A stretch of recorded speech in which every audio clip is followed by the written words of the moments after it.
মেয়েকে ভালোবাসতেন, সম্পর্কে তার চাচাতো বোন হতো, কি করত? ভালোবাসতেন। সে অনেক চেষ্টা করেছে বন্ধু তার কাছাকাছি যাওয়ার জন্য। কিসের জন্য? তার কাছাকাছি যাওয়ার জন্য অনেক চেষ্টা করেছে, কিন্তু সে কাছাকাছি কোনোভাবে যাওয়ার মতো সুযোগ পায় না। এমন একটা সময় আসলো, তৎকালীন সময়ে তাদের ওই জামানায় বন্ধু দুর্ভিক্ষ শুরু হয়ে গেল। দুর্ভিক্ষ যখন শুরু হয়ে গেল, এবার তিনি কি করলেন? তার চাচাতো বোনকে 120 দিরহাম দিলেন। কত? 120 দিরহাম তাকে দিলেন বন্ধু। দিয়ে তাকে বললেন, সে তার খুব কাছাকাছি চলে গেল তার মনের আশা আকাঙ্ক্ষা মেটানোর জন্য। যখন ওই মেয়েটার কাছে যখন চলে গেল, মেয়েটার কাছে যাওয়ার পরে মেয়েটা একটা ডাক দিয়ে বলল, আপনি আমার ইজ্জতে আঘাত করবেন না, আপনি আমার ইজ্জত লুটে নেবেন না, ছিনিয়ে নেবেন না। কেন রে? কয়, আমাকে যিনি মোহরানা দিবি, বউ করে ঘরে নেবে, ইজ্জত রক্ষা করা এটা আমার দায়িত্ব, এটা তার হক, আপনি আমাকে ইজ্জত নষ্ট করবেন না। বন্ধু, মেয়েটা যখন এমনি ভাবে যুবক ছেলেটার সাথে বলতে লাগলো, বলতে দেখে ছেলেটা সঙ্গে সঙ্গে মেয়েটার কাছ থেকে দূরে চলে আসলো এবং যে দিরহাম দিয়েছিল সেটার দাবি পর্যন্ত তিনি ছেড়ে দিয়েছে। জোরে জোরে বলেন না সুবহানাল্লাহ। দাবি ছেড়ে দিল। আজকে ওই ব্যক্তি পাহাড়ের গুহার মধ্যে বিপদে পড়ে আছে। আল্লাহ রাব্বুল আলামিনকে একটা ডাক দিয়ে বলল, মনিব, আমি ওই দিন যেই কাজটা করেছিলাম, অনেক বড় সুযোগ পাওয়ার পর অন্যায় থেকে আমি দূরে সরে এসেছি, অপরাধ থেকে দূরে সরে এসেছি, এটা একমাত্র তুমি মালিককে খুশি করার জন্য।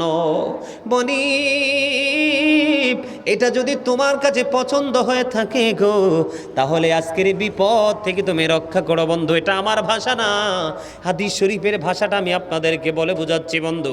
এবার কি করলেন? তিনি চাইয়া দেখলেন পাথরটা আরো একটু সরে গেছে।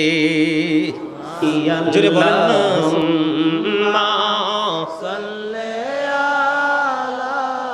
মুহাম্মাদ ওয়া আলা আলি সাইয়্যিদিনা মুহাম্মদ। কান্দায় না প্রাণের নবীকে, কান্দায় না প্রাণের নবীকে, কান্দাইলে রে কাঁদবা হাসরে। আল্লাহুম্মা সাল্লি আলা মুহাম্মাদ ওয়া আলা আলি সাইয়্যিদিনা মুহাম্মদ। কবরেরই খবর যদি মানুষ জানিত, ঘোড়বাড়ি রিহিয়ারে সবাই পালাইতো। আল্লাহুম্মা সাল্লি আলা ওয়া আলা আলি সাইয়্যিদিনা মুহাম্মদ। জোরে জোরে বলেন আলহামদুলিল্লাহ। খবর কি ভালো না খারাপ? আরো জোরে বলেন। এই দিকে আল্লাহ রাব্বুল আলামিন পরীক্ষা করেছে, পরীক্ষায় 2 জন ফেল করেছে, উত্তীর্ণ হয়েছে কয়জন? সবচেয়ে ছোটটা যে এটা কোনটা? ছাগল। বর্তমানে বাংলাদেশের জমিনে দেখবেন যত বড় বড় অন্যায়, যত বড় বড় জুলুম নির্যাতন, সবগুলো দেখবেন ম্যাক্সিমাম বড় লোক দ্বারা হয়। আর যত ভালো কাজ এবং সুন্দর মানসিকতা যত প্রকাশ পায় মধ্যবিত্ত এবং গরিব মানুষগুলো থেকে যেটা প্রকাশ হয়। ঠিক কিনা বলে? বন্ধুরে আমার, যুগে যুগে যখন নবী রাসূল পৃথিবীতে এসেছিলেন, নবী রাসূলের প্রতি ঈমান এনেছিলেন সর্বপ্রথম গরিব দুঃখীরা। এই জন্য আল্লাহর হাবিবের সাথে সর্বপ্রথম জান্নাতে কদমটাও বাড়িয়ে দেবেন সেই মানুষগুলো হবে গরিব মানুষ। বন্ধুরে আমার, আমি আপনাদেরকে বলি, উসিলা দিয়ে আল্লাহ রাব্বুল আলামিন আল্লাহর বান্দাকে জান্নাতে দিবে। 100% আমল দিয়ে কারো পক্ষে জান্নাতে যাওয়া সম্ভব হবে না। তার অন্যতম নিদর্শন আমি আপনাদেরকে বলবো, এটা দুনিয়ায় হোক বা পরকালে হোক বন্ধু। বনি ইসরায়েলের 3 জন লোক সফরে বের হলো। এটাও বুখারী এবং মুসলিম শরীফের মধ্যে এসেছে হাদিস খানা বন্ধু। বনি ইসরায়েলের 3 জন লোক সফরে বের হলো। সফরে বের হওয়ার পরে সফর করতে করতে করতে করতে রাত্র হয়ে গেল। ও বন্ধু, তারা গুহার মধ্যে প্রবেশ করলো। গুহার মধ্যে প্রবেশ করার পরে বন্ধু, উপর থেকে বড় ধরনের একটা পাথর ধসে পড়লো। পাথর ধসে পড়ে বন্ধু গুহার দরজাটা বন্ধ করে দেয়। বন্ধু, হাদিস শরীফের মধ্যে এসেছে, পৃথিবীর কোনো শক্তি নেই পাথরটাকে গুহার মুখ থেকে সরাইবার। জোরে জোরে কন্না আল্লাহু আকবার। কয়জন লোক? তারা ভিতরে, বাহিরে দিয়ে উপর থেকে পাথর ধসে পড়েছে একেবারে দরজা বরাবর, বাহিরে আসার কোনো সুযোগ নাই। এটা পৃথিবীর কোনো মানুষও সরাতে পারবে না, এত বিশাল এক পাথর। 3 জন এই গুহার মধ্যে বসে বসে চিন্তা করতেছে, মালিক কি করব গো, এখন কি করব, উপায় তো খুঁজে পাচ্ছে না বন্ধু। 3 জন মনে মনে চিন্তা করতেছেন যে আমি আমার জীবনে, 3 জন মনে মনে চিন্তা করতেছেন, আলাপ আলোচনা করতেছেন, জীবনে কেউ আমরা 3 জনের মধ্যে যে ভালো আমল করেছি, সেই ভালো আমলের উসিলা দিয়ে আজকে আল্লাহর কাছে দরখাস্ত করব, দেখি আল্লাহ আমাদেরকে এই পাথরের বিপদ থেকে রক্ষা করে কিনা। সুবহানাল্লাহ বলেন না? 3 জন মনে মনে চিন্তা করতেছেন। এর মধ্যে প্রথম জনের মনে হয়ে গেছে তার জীবনের একটা সুন্দর মুহূর্ত। প্রথম জনের সুন্দর মুহূর্তটা হলো বন্ধু, তার মনে হয়েছে যে তিনি ছিলেন একজন কাঠুরি। তিনি বন্ধু পাহাড়ে যাইতেন, কাঠ কাটতেন, কাঠ কেটে বাড়িতে আনতেন, বাড়ি আনার পরে বন্ধু তিনি বিক্রি করে তার জীবিকা উপার্জন করতেন। এই কাঠুরিয়া আজকে বিপদে পড়েছে গুহার ভিতরে।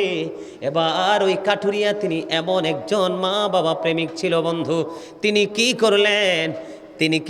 ভিতরে বসে বসে চিন্তা করলেন, আমার জীবনে আমি আমার মা বাবাকে এমন ভাবে ভালোবেসেছিলাম রে, ওই ভালোবাসার উসিলায় আজকে মালিকের কাছে দরখাস্ত করব। ভালোবাসাটা হলো, তিনি একদিন কি করলেন, কাঠ কেটে তিনি বন্ধু আসলেন। উনি দুধ দহন করতেন, ওনার ঘরে দুধের প্রাণী ছিল বন্ধু। তিনি দুধ দহন করতেন। আজকে পাহাড় থেকে আসতে ওনার দেরি হয়ে গেছে। আসার পরে দেখলেন বাবা মা দুজন ঘুমিয়ে গেছে। তিনি কি করলেন, দুধ দহন করলেন। ওনার বাচ্চা ওনার পায়ের মধ্যে জড়িয়ে ধরলো, বাবা গো আমাকে একটু দুধ দাও না, আমি একটু দুধ পান করবো। বাবাকে বারবার বলতেছে, বাবা বারবার বলতেছে, না না আমি দুধ তোমাকে পান করতে দিব না। তার কারণ কি? কারণ হলো আমার মা বাবা ঘুমিয়ে গেছে। আমি যতক্ষণ পর্যন্ত আমার মা বাবাকে দুধ পান করাতে না পারবো, আমি ততক্ষণ তোমাকে দুধ পান করাবো না। আওয়াজ তুলে বলেন না সুবহানাল্লাহ। দেখেন মা বাবার প্রেমিক সন্তান মা বাবাকে কেমন করে ভালোবাসেন। সারা রাত পার হয়ে গেল, দুধের পাত্রটা হাতে নিয়ে বন্ধু দরজার কিনারায় দাঁড়িয়ে রইল। দরজার কিনারায় দাঁড়িয়ে থাকতে থাকতে থাকতে থাকতে বন্ধু রাত্র শেষ হয়ে গেল। সুবে সাদেক চলে আসলো, ফজরের আজান হয়ে গেল। মা বাবা দুজন ঘুম থেকে জাগলো। জাগার পরে মা বাবাকে সে ভালোবেসে দুধ পান করালো। এবার এই সন্তান আজকে গুহার মধ্যে পড়ে বিপদগ্রস্ত রে। এবার তিনি কি করলেন, মা বাবাকে ডেকে ডেকে বললেন, মা আল্লাহ রাব্বুল আলামিনকে ডাক দিয়ে বললেন, মনিব ও মনিব, আমি ওই দিন ভালোবেসে মায়ের সাথে উত্তম আচরণ করেছিলাম একমাত্র তোমাকে রাজি করার জন্য। ওই দিনের এই কর্ম যদি তুমি পছন্দ করে থাকো গো, তাহলে আজকে আমাকে পাথরের বিপদ থেকে উদ্ধার করো। বন্ধু ওনার দরখাস্ত শেষ হইতে দেরি গো। এবার চাইয়া দেখলেন পাথরটা কিছুটা, তার পাথরটা মুখ থেকে সরে গেছে, কিন্তু এখনো বের হওয়ার মতো কোনো ব্যবস্থা হয়নি। জোরে বলেন না সুবহানাল্লাহ। এবার 2 নম্বর ব্যক্তি বন্ধু তিনি কি করলেন, 2 নম্বর জন ওনার জীবনে একটা গুরুত্বপূর্ণ একটা কাজ তিনি করেছিলেন। সেই কাজটা হলো ভয়ঙ্কর বিপদ থেকে তিনি নিজেকে নিজে গুটিয়ে নিয়েছিলেন আল্লাহর হুকুমে। সেই কাজটা হলো, দ্বিতীয় জন ওনার জীবন আল্লাহকে খুশি করার জন্য একটা কাজ করেছিলেন। সেটা হলো তিনি একটা মেয়েকে ভালোবাসতেন, সম্পর্কে তার চাচাতো বোন হতো। কি করতো? ভালোবাসতেন। সে অনেক চেষ্টা করেছে বন্ধু তার কাছাকাছি যাওয়ার জন্য। কিসের জন্য? তার কাছাকাছি যাওয়ার জন্য অনেক চেষ্টা করেছে, কিন্তু সে কাছাকাছি কোনোভাবে যাওয়ার মতো সুযোগ পায় না। এমন একটা সময় আসলো, তৎকালীন সময়ে তাদের ওই জামানায় বন্ধু দুর্ভিক্ষ শুরু হয়ে গেল। দুর্ভিক্ষ যখন শুরু হয়ে গেল, এবার তিনি কি করলেন, তার চাচাতো বোনকে 120 দিরহাম দিলেন। কত? 120 দিরহাম তাকে দিলেন বন্ধু। দিয়ে তাকে বললেন, সে তার খুব কাছাকাছি চলে গেল তার মনের আশা আকাঙ্ক্ষা মেটানোর জন্য। যখন ওই মেয়েটার কাছে যখন চলে গেল, মেয়েটার কাছে যাওয়ার পরে মেয়েটা একটা ডাক দিয়ে বলল, আপনি আমার ইজ্জতে আঘাত করবেন না, আপনি আমার ইজ্জত লুটে নেবেন না, ছিনিয়ে নেবেন না। কেন রে? কয়, আমাকে যিনি মোহরানা দিবি বউ করে ঘরে নেবে, ইজ্জত রক্ষা করা এটা আমার দায়িত্ব, এটা তার হক, আপনি আমাকে ইজ্জত নষ্ট করবেন না। বন্ধু, মেয়েটা যখন এমনি ভাবে যুবক ছেলেটার সাথে বলতে লাগলো, বলতে দেখে ছেলেটা সঙ্গে সঙ্গে মেয়েটার কাছ থেকে দূরে চলে আসলো এবং যে দিরহাম দিয়েছিল সেটার দাবি পর্যন্ত তিনি ছেড়ে দিয়েছে। জোরে জোরে বলেন না সুবহানাল্লাহ। দাবি ছেড়ে দিল। আজকে ওই ব্যক্তি পাহাড়ের গুহার মধ্যে বিপদে পড়ে আছে। আল্লাহ রাব্বুল আলামিনকে একটা ডাক দিয়ে বলল, মনিব, আমি ওই দিন যেই কাজটা করেছিলাম, অনেক বড় সুযোগ পাওয়ার পর অন্যায় থেকে আমি দূরে সরে এসেছি, অপরাধ থেকে দূরে সরে এসেছি, এটা একমাত্র তুমি মালিককে খুশি করার জন্য। মনিব, এটা যদি তোমার কাছে পছন্দ হয়ে থাকে গো, তাহলে আজকের বিপদ থেকে তুমি রক্ষা করো। বন্ধু, এটা আমার ভাষা না, হাদিস শরীফের ভাষাটা আমি আপনাদেরকে বলে বোঝাচ্ছি বন্ধু। এবার কি করলেন, তিনি চাইয়া দেখলেন পাথরটা আরো একটু সরে গেছে। জোরে বলেন না সুবহানাল্লাহ। কয়জন চলে গেল? এবার 3 নাম্বার ব্যক্তি আমি আপনাদেরকে বলছি, অন্যের হক এবং উসিলা, এই দুইটা জিনিস কতটা বন্ধু গুরুত্বপূর্ণ, গুরুত্ব সহকারে দেখতে হবে। এবার আমার দিকে নজর দেন বন্ধু। 3য় জন, ওনার জীবনের একটা বড় আমল আমি আপনাদেরকে সাধারণভাবে বোঝাচ্ছি। আমরা যখন এই যে আমাদের দেশে এখন ধান পাকবে, কৃষক লাগবে কিনা, কাজের লোক লাগবে কিনা, কাজ করার পরে আমরা তাদেরকে বেতন দেই কিনা? আমাদের বাংলাদেশে বড় বড় মেইল ফ্যাক্টরি ইন্ডাস্ট্রি যারা শ্রমিক যারা আছে তাদের বেতন দেয় কি দেয় না? বিশেষ করে ইপিজেডগুলোর মধ্যে বড় ধরনের জুলুম হয়। আপনারা জানেন কি না জানেন, আমার অনেক ভক্তবিন্দু আছে বন্ধু, আমাদের যে যারা বাংলাদেশে যে ইপিজেড আছে না নাই, একদিন বন্ধ করলে, 1 ঘন্টা বন্ধ করলে, কাজ মিস করলে তাদের অনেক টাকা কেটে নিয়ে যায়। আসলে টাকা কেটে নেয় না, অন্যজনের হক তারা তাদের নিজের পকেটে ঢুকাচ্ছে। ঠিক 3য় জনটা কেমন ছিল দেখেন। উনি কাজ করিয়েছিলেন শ্রমিক দিয়ে, কিন্তু ওই শ্রমিকটা তার কাছ থেকে বন্ধু মজুরিটা না নিয়ে চলে গেল। তার মানে হলো, একজন কাজের লোক আপনার বাড়িতে কাজ করলো বা আমাদের বাড়িতে কাজ করলো, কাজটা ঠিকই শেষ করেছে, কিন্তু শেষ পর্যন্ত সে তার বেতনটা নেয়নি। ধরেন রংপুর সে চলে গেল, কি করলো? রংপুর, দিনাজপুর, পাবনা, বগুড়া, আমাদের থেকে বরিশাল অনেক দূর, কি দূর না? এত দূর চলে গেল। আমি এক্সাম্পল দিচ্ছি আপনাদেরকে বোঝানোর জন্য। ঠিক তেমন হয়েছিল 3 নাম্বার ব্যক্তির জীবনে। উনি বলতেছেন, একজন শ্রমিক ওনার কাছ থেকে মজুরি না নিয়ে চলে গেল। উনি কি করলেন? তার মজুরিটা খায় নাই। কি করে নাই? উনি তার মজুরিটা খায় নাই, এটাকে আলাদা করে তিনি এক জায়গায় ইনভেস্ট করলেন। কি করলেন? ইনভেস্ট করলেন। যেমন ধরেন বন্ধু, একটা ছাগল কিনলো, একটা ওট কিনলো, একটা গরু কিনলো, এরকম তিনি এটাকে কাজে লাগানেন। অনেক দিন পার হয়ে গেল, অনেক সময় পার হয়ে গেল। অনেক সময় পরে বন্ধু এই কৃষক আবার মালিকের কাছে ফিরে আসলেন। আপনার মনে আছে নি, আমি আপনার কাছে কিছু মজুরি পাওনা আছি, আমার মজুরিটা আপনি আমাকে ফেরত দিয়ে দেন। এই কথা বলার পরে এবার তিনি কি করলেন? ওই 3 নাম্বার ব্যক্তি, দুজনের ফয়সালা কিন্তু হয়ে গেছে, মনে আসেনি? 3 নাম্বার ব্যক্তি এবার ওই কাজের লোকটাকে একটা ডাক দিয়ে বলল, তুমি ওই বাগানটার দিকে, মাটির দিকে নজর দাও, খোলা মাটির দিকে নজর দিয়ে চাইয়ে দেখো, ওখানে যতগুলো ওট, বকরি, ভেড়া দেখা যায় সবগুলো তোমার। জোরে জোরে বলেন না সুবহানাল্লাহ। এবার ওই কৃষক রীতিমতো অবাক হয়ে গেল। আশ্চর্য ধরনের ব্যাপার, আমি আপনার কাছে চেয়েছি সামান্য মজুরি, আপনি আমাকে বাগান, মাঠ দেখিয়ে দিলেন, ওই মাঠে যতগুলো প্রাণী বিচরণ করছে এগুলো নাকি আমার। এটি উনি বিশ্বাস করতে চায় না। এবার ওই মালিক, 3 নাম্বারের লোক, আজকে বিপদগ্রস্ত। উনি বলতেছে, তোমার কাছে অবিশ্বাস্য হলেও এটাই সত্য, ওই যে ওখানে যে প্রাণীগুলো দেখতে পাচ্ছ, উটগুলো, বকরিগুলো, ভেড়াগুলো দেখতে পাচ্ছ, এগুলো সব কিছু তোমার। কই মনিব এটা কেমন করে সম্ভব? কই এটা হলো তুমি যেদিন থেকে আমার কাছে মজুরিটা রেখে গিয়েছিলে সেই দিন থেকে আমি মজুরিটা কাজে লাগিয়েছি, ইনভেস্ট করেছি। এটা বাড়তে বাড়তে বাড়তে বাড়তে বাড়তে বাড়তে বন্ধু এটা আজ পর্যন্ত এই পর্যন্ত দাঁড়িয়েছে।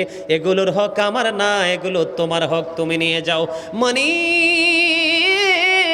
একটা ডাক দিয়ে বললেন, আল্লাহ আমি ওই দিন এই কাজটা করেছিলাম শুধু তোমাকে খুশি করার জন্য। যদি আমার ওই কাজে তুমি খুশি হয়ে থাকো, আজকের এই বিপদ থেকে তুমি আমাদেরকে রক্ষা করো। দোয়া শেষ হইতে দেরি রে, উসিলা চাই, উসিলা দিয়ে আল্লাহর কাছে চাইতে দেরি, ওই পাথরটা পুরোপুরি বন্ধু দরজা খুলে সরে যা। কিছু কি বুঝতে পারছেন? এগুলো কি আমাদের জন্য শিক্ষা? আজকে আমাদের কি সেই শিক্ষা আছে? আমাদের সেই শিক্ষা নাই। এই সেই শিক্ষা না থাকার কারণ হলো আমরা এই শিক্ষা যারা দিচ্ছে আমরা তাদেরকে সময় দিচ্ছি না। এই জন্য এদিকে তাকান, এই জন্য আল্লাহ রাব্বুল আলামিন বলেছেন ফাদখুলি ফি ইবাদি ওয়াদখুলি জান্নাতি। আল্লাহ রাব্বুল আলামিন এই কারণে বলেছেন join with my dear people, come to my paradise. আল্লাহ বলেছেন তোমরা আমার প্রিয় লোকেদের সাথে যুক্ত হও আর আমার জান্নাতে চলে আসো। জোরে জোরে কন্যা সুবহানাল্লাহ। মাহফিলে কি তাবারুক আছে? তাবারুক নাই না? এরা বুঝতেছে যে না আমার মাহফিলের সময় শেষ হয়ে যাইতেছে। ভালো কাজ করছেন তো, এইটাই একটা ইমানি পরীক্ষা, ঠিক না? এটা একটা ইমানি পরীক্ষা না? ওয়াজ শোনার ক্ষেত্রে কিন্তু নাই, কিন্তু বিরিয়ানি দেওয়ার টাইম হইলে দেখা যায় যে প্যান্ডেলেও জায়গা হয় না, ঠিক কিনা বলেন? এখন দেখবেন আমাদের মুসলিম শুক্রবারেও, কালকে জুমার দিন দেখবেন মুয়াজ্জিন সাহেব আজান দিবে, খতিব সাহেব খুতবা দিবে, বয়ান শেষ করে ফেলবে, একেবারে সবার আগে যে মসজিদে ঢুকবে, সবার পরে আবার সালাম ফিরাইতে দেরি, দেখবেন মনে হয় যে যুদ্ধ শুরু হয়ে গেছে, কার আগে কে বের হবে, ঠিক না বে ঠিক?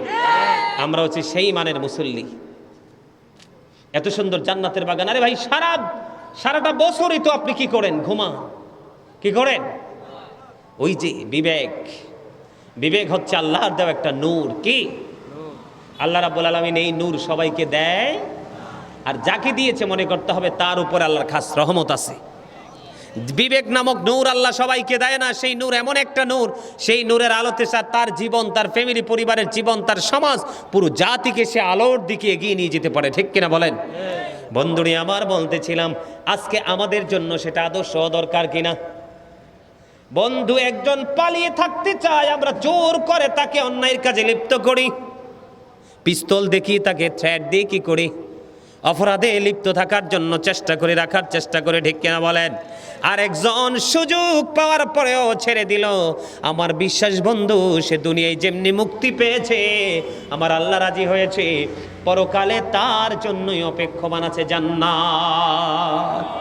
আর যারা প্রকৃত মুমিন তারা কখনোই জান্নাতের আশা করে না, তাদের আশা হলো জান্নাত যিনি তৈরি করেছেন, মালিকানা যাকে দিয়েছেন, তাদেরকে খুশি করাই হলো প্রকৃত মুমিনের চিন্তা, ঠিক কিনা বলেন? আরো জোরে, আরেকটু মহাব্বতে। এই দুইটা হাদিস যদি মনে রাখেন জীবনে কোনো পাপ করবেন না। আর আরেকটা হাদিস ওই যে কুষ্ঠরোগী, টাক মাথাওয়ালা, অন্ধলোক, এই তিনজনের নাম যদি মনে রাখেন বন্ধু, কোনো দিন আর ভালো কাজ থেকে দূরে থাকবেন না, অন্যায় কাজে নিজেকে এঙ্গেজ করবেন না, ঠিক কিনা বলেন?